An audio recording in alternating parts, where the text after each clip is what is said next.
ओम नमः शिवाय। आप सभी शिव भक्तों का शिव पुराण के इस कथा श्रवण में हार्दिक स्वागत है, अभिनंदन है और आप सभी को सादर प्रणाम। तो आज हम पुनः, जैसा कि आपको विदित है, नित्य प्रतिदिन शिव पुराण के इस मूल भाग की कथा का श्रवण करते हैं और उसी क्रम में आज हम जो 12वां अध्याय है उसकी कथा का श्रवण करेंगे। तो जो श्लोक हैं उनको संस्कृत से उनका हिंदी में मैं सार आप लोग के समक्ष रखूँगा, जिससे आपको समझने में थोड़ा कष्ट ना हो या आसानी हो जाए। तो अगर आपको फिर भी जो श्लोक है उनको समझ में ना आए तो आप इनको ध्यान मग्न होकर सुनिए। भगवान भोलेनाथ में अपनी श्रद्धा विश्वास, उनके चरणों में अपने मन को स्थित करके ध्यानपूर्वक सुनिए तो आपको ज़रूर ये समझ में आएंगे और भगवान की कृपा बनी रहेगी। तो आज जो 12वां अध्याय है उसमें आज जो भगवान शिव की श्रेष्ठता है तथा उनके जो पूजन की अनिवार्यता की आवश्यकता है उसका प्रतिपादन होने का अध्याय है ये। और उसमें सबसे पहले नारद जी कहते हैं क्या कहते हैं? नारद जी बोले, ब्रह्मन् प्रजापति तात धन्य सत्वं शिव शक्तधि एतदेव पुनः सम्यक गुरुभूहि में विस्तराद्विदय। नारद जी बोले, ब्राह्मण प्रजापति आप धन्य हैं क्योंकि आपकी बुद्धि भगवान शिव में लगी हुई है। विधेय आप पुनः इसी विषय का सम्यक प्रकार से विस्तार पूर्वक वर्णन कीजिए।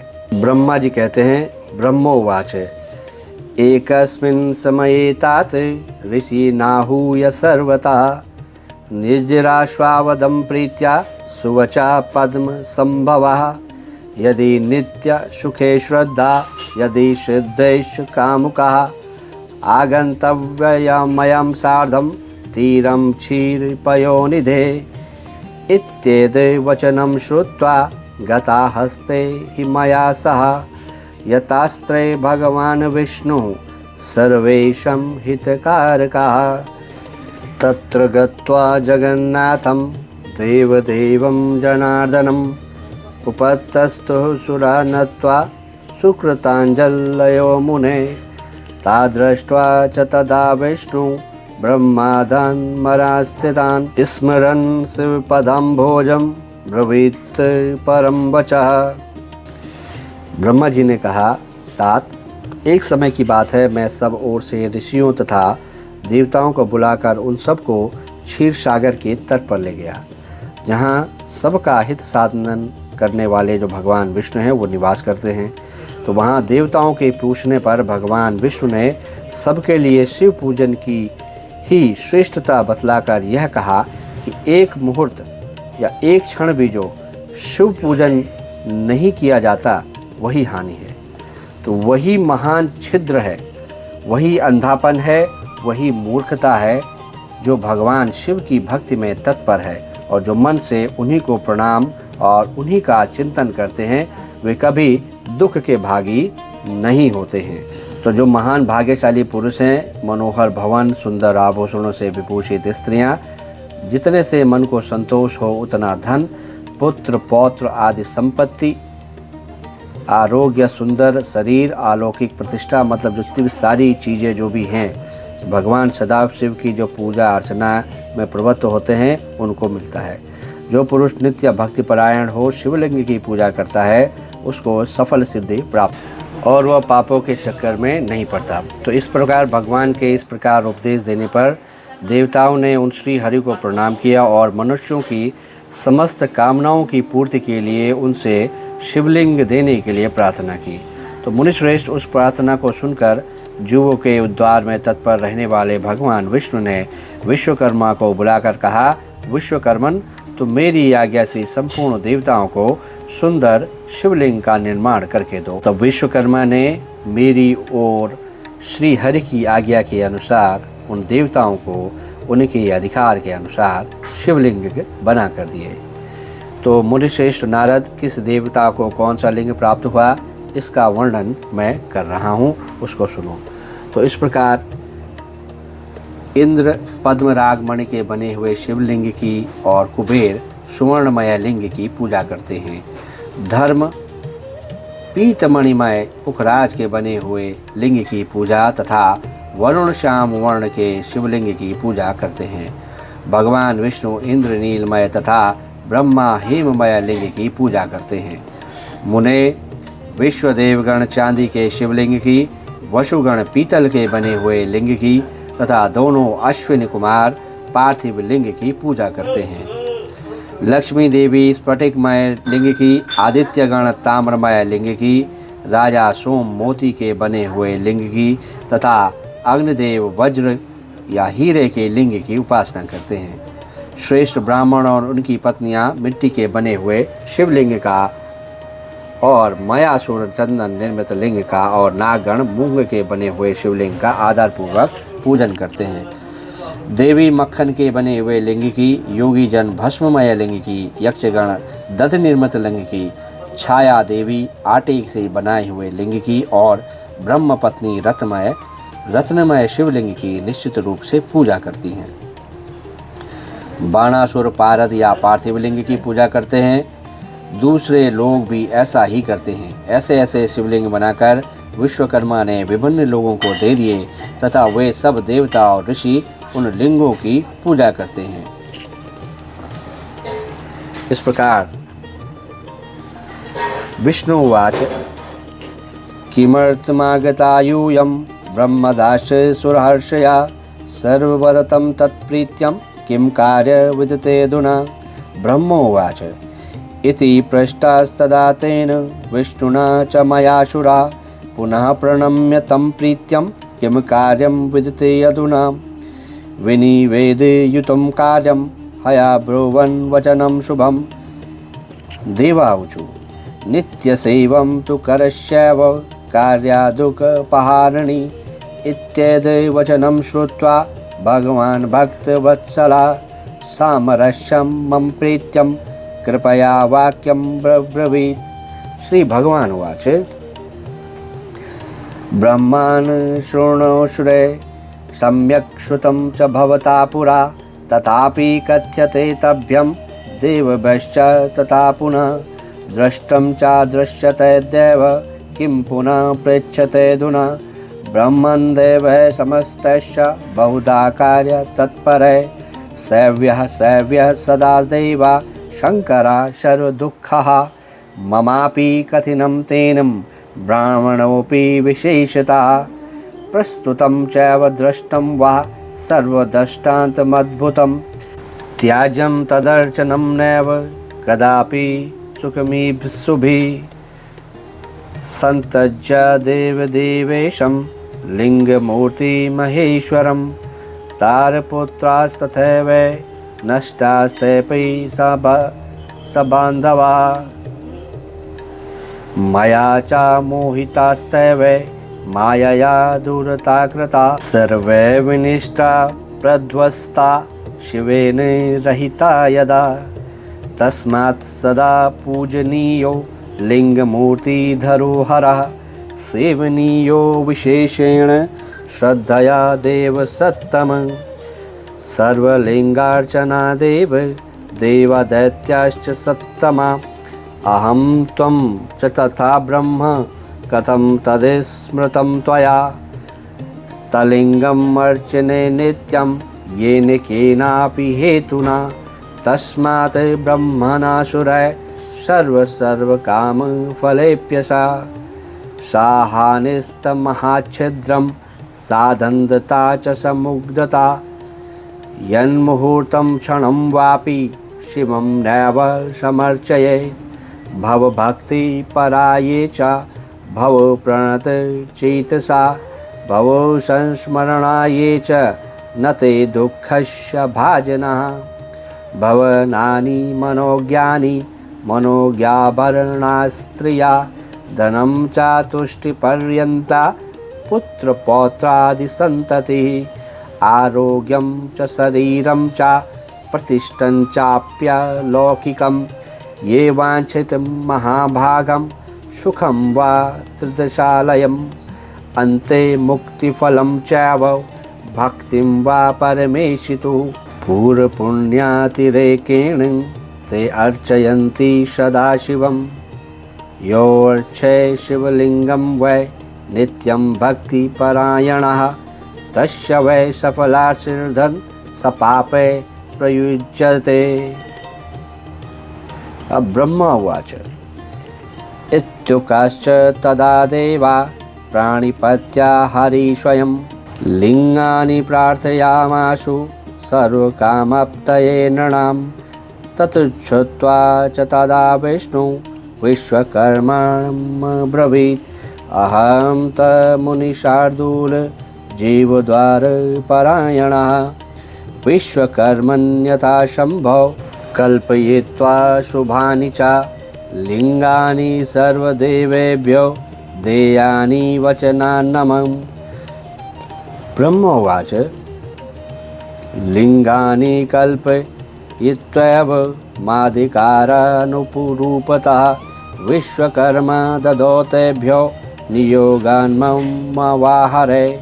तदेव कथयाम्यद्य श्रूयतामृषि सत्तमं पद्मरागमयं शक्रौ हेमवेश्रावशासुत पीतं मणिमयं धर्मो वरुणं श्यामलं शिवम् इन्द्रनीलमयं विष्णु ब्रह्मा हेममयं तथा विश्वदेवास्तथा रौप्यं वसस्व तथैव च आरकूटमयं वापि पार्थिवम् अश्विनो मुने लक्ष्मीश्च स्फटिकं देवी हयादित्यस्ताम्रनिर्मितं मौक्तिकं सोमराजो वै वज्रलिङ्गं विभावसुः मृण्मयं चैव विप्रेन्दा विप्रपत्यस्तथैव च चादनं च मयो नागा प्रवालमयमादरात् नवनीतमयं देवी योगी भस्ममयं तथा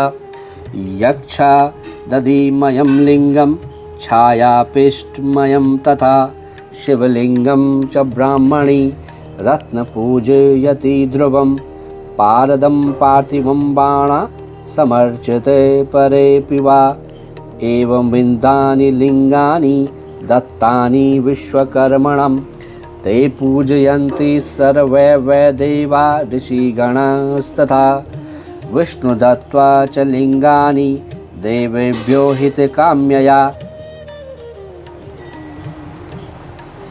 पूजाविधिं समाचष्ट ब्राह्मणे मे पिनाकिना तच्छ्रुत्वा वचनं तस्य ब्रह्माहं देवसत्तमे आगच्छं च स्वकं धामं हर्षनिर्भरमानसा तत्रागस्त्या ऋषि सर्वा देवाश्च तथा मुने शिवपूजां विधिं सम्यक् ब्रुवं सकलेष्टदम्।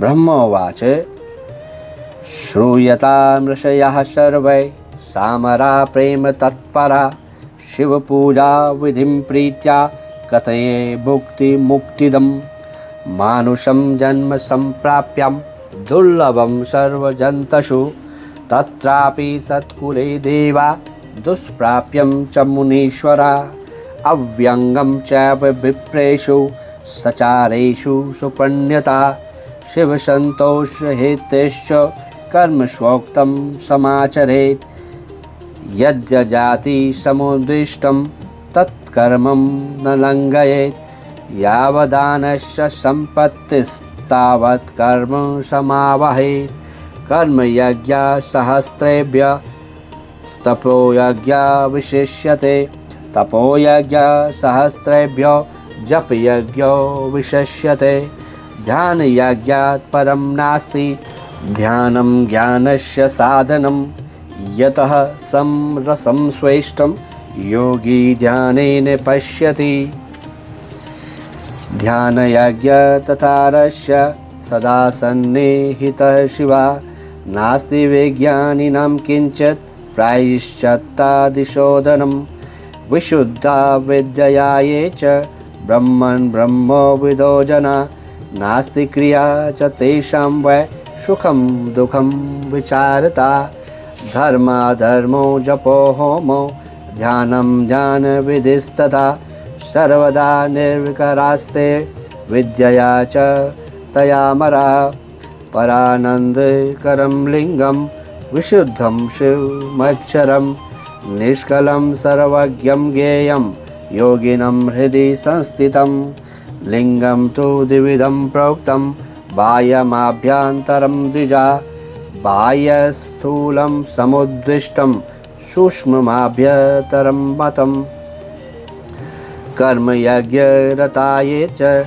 स्थूललिङ्गार्चने तथा असतं भावनार्थाय सूक्ष्मेण स्थूलविग्रह आध्यात्मिकं तु यल्लिङ्गं प्रत्यक्षं यस्य नो भवेत् सातलिङ्गे तथा स्थूले कल्पये च न चान्यथा ज्ञानिनं सूक्ष्मममलं भावात् प्रत्यक्षमव्ययं यथा स्थूलयुक्तानां मृत्युकाष्ठादो प्रकल्पिता अहो विचारतो नास्ति हन्यतत्त्वार्थवादिनः निष्फलं सकलं चित्ते सर्वशिवमयं जगत् एव ज्ञानविमुक्तानां नास्ति दोषविकल्पना विद्वेष तथा नास्ति विहिता विहिते तथा यथा जलेषु कमलं सलिलेनार्वल्लिप्यते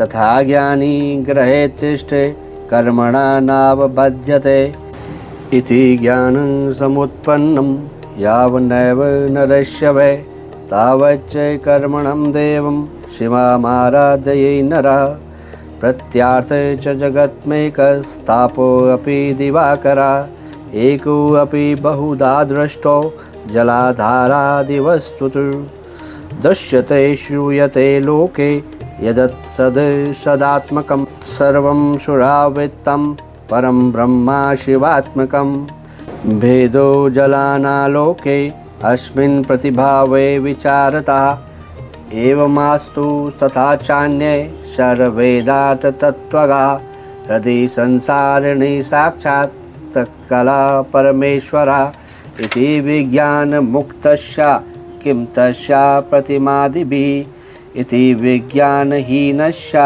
प्रतिमाकल्पनाशुभा पदमुच्चय समारोढु पुंसो आलम्बना स्मृतम् आलम्बनं विना तस्य पदमुच्चय सुदुष्करं निर्गुणप्राप्तये नृणां प्रतिमालम्बन संस्मृतम् सगुणा निर्गुणप्राप्ति भर्वतीति सुनिश्चितम् एव च सर्वदैवानां प्रतिमा प्रत्याययावः देवश्रायं महीयान्वय तस्यार्थे पूजनं त्रिदं गन्धचन्दनपुष्पादि किमर्थं प्रतिमा विना तावच्च प्रतिमा पूजा यावद्विज्ञानसम्भवा ज्ञानाभावेन पूज्येत् पतनं तस्य निश्चितम् एतस्मात् कारणं दृपाश्रयोतं परमार्थता स्वजायुक्तं युक्तु यत्कर्मं कर्तव्यं तत्प्रयत्नतः यत्र यत्र यथा भक्ति कर्तव्यं पूजनादिकं विना पूजन दानादि पातकं न च दूरतः यावच्च पातकं देहि तावद्विसिर्धन जायते गते च पातके तस्य सर्व च सफलं भवेत् यथा च मलिने वस्त्रे रंग शुभतरो न हि छालेन हि कृते शुद्धे सर्वो रंग प्रसज्यते तथा च निर्मले देहे देवानां सम्यगर्चया ज्ञानरंगं प्रजायेते तदा विज्ञानसम्भवा विज्ञानस्य च सन्मूलं भक्तिरव्यभिचारिणी ज्ञानस्यापि च सन्मूलं भक्तिरेवा अभिधीयते भक्ते मूलं तु सत्कर्मं श्रेष्ठदेवादिपूजनं तन्मूलं सद्गुणं प्रोक्तं तन्मूलं संगतिः सतां संगत्या गुरुराप्येत् गुरुमन्त्रादिपूजनं पूजना जायते भक्तिर्भक्त्या ज्ञान प्रजायते विज्ञाने जायते ज्ञान परब्रह्म प्रकाशकं विज्ञान च यदा जातं तदा भेदो निवर्तते भेदे निवृते सकले द्वंद्व दुख विहीनता द्वंद्व दुख विहीनस्तु शिव रूपो भवत्यसौ द्वंद्वा प्राप्तो न जायेतं सुख दुखे विजानतः विहिता विहिते तस्य न शातं च सुरहर्षया ईदृशो विरलो लोके ग्रहा आश्रम विवर्जिता यदि लोके भवत्यस्मिन्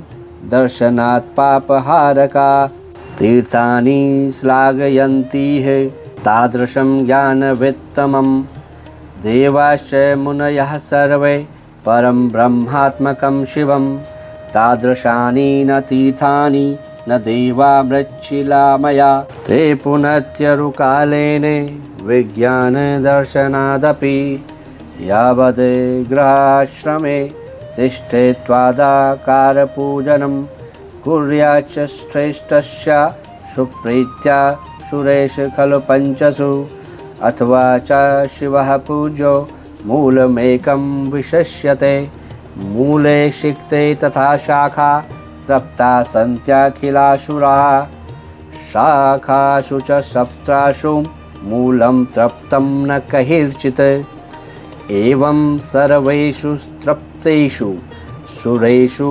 मुनिसत्तमः सर्वदा शिवतृप्तिनौ विज्ञेया सूक्ष्मबुद्धिभिः शिवे च पूजिते देवः पूजितः सर्व एव हि तस्माच्च पूजये दैवं शङ्करं लोकशङ्करं सर्वकामफलावाप्ते सर्वभूतहिते रतः इति श्री शिव महापुराणे द्वितीयायां रुद्रसंहितायां प्रथमखण्डे सुष्ठुपाख्याने पूजा विधिवर्णने सारासर विचारण वर्णनं नाम 12वां अध्याय। ये जो 12वां अध्याय है ये यहाँ पे समाप्त होता है और इसमें आपने जो सुना उसके जो शेष जो सार है वो मैं आपको बताता हूँ। तो विष्णु भगवान ने सभी को शिवलिंग प्रदान करने के लिए विश्वकर्मा जी को जो जिम्मेदारी दी, उन्होंने सबके लिए विभिन्न अलग अलग जो धातु हैं, रत्न हैं, सबसे शिवलिंग बना के दिए, उनकी पूजा करने के लिए उनका विधान दिया। और फिर जो पूजन की विधि है उसके विषय में बताया। तो जो ब्रह्मा जी ने कहा था वो ये है कि जो देवता सहित समस्त ऋषि, जो ब्रह्मा जी ने कहा उन सब से वो ये है कि जो ऋषि हैं उनसे कहा तुम प्रेम परायण पूर्वक होकर सुनो। शिव पूजन की जो विधि है ब्रह्मा जी इस प्रकार कह रहे हैं। तो जो भोग और मोक्ष देने वाली है देवताओं और मुनीश्वरों, समस्त जो जंतुओं में मनुष्य जन्म प्राप्त करना प्रायः दुर्लभ है। तो अब शिव पूजन के विषय में जो ब्रह्मा जी बता रहे हैं वो बहुत ही महत्वपूर्ण है। ब्रह्मा जी कहते हैं जो समस्त जंतु हैं उनमें से मनुष्य जन्म प्राप्त करना प्रायः दुर्लभ है और उसमें भी उत्तम कुल जन्म हो तो और भी दुर्लभ है। उत्तम कुल में भी आचारवान ब्राह्मणों के यहाँ उत्पन्न होना उत्तम पुण्य से भी संभव है। यदि वैसा जन्म सुलभ हो जाए तो भगवान शिव के संतोष के लिए उस उत्तम कर्म का अनुष्ठान करे जो अपने वर्ण और आश्रम के लिए शास्त्रों द्वारा प्रतिपादित है।